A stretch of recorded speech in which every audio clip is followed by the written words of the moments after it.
So I essentially want to set up an activation journey funnel report.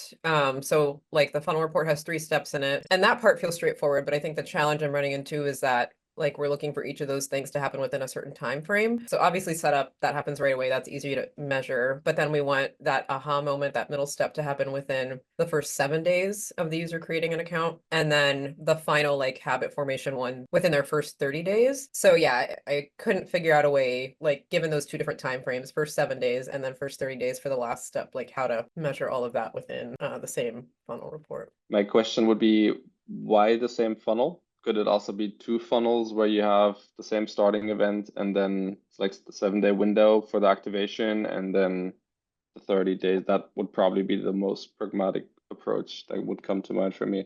Then based on that, the one step I couldn't figure out is how to put the time frame on that funnel step.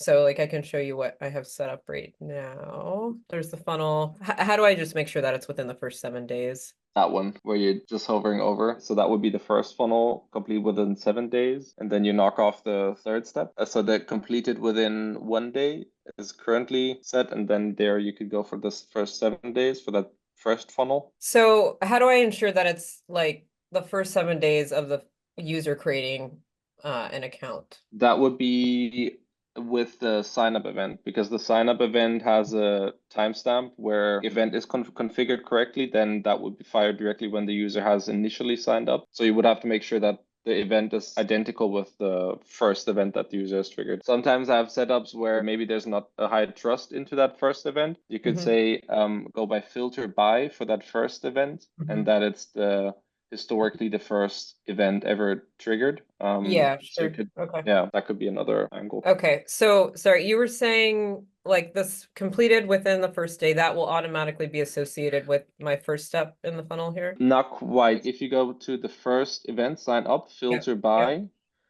Okay. yep, and then you could type historic. There should be some things popping up there. Yeah, so historic count, and then the first Okay. time that this happened. Okay. And then for the other one below, you actually say completed within the first 7 days. That's what you care about. In the lower section, yeah, this Okay. one.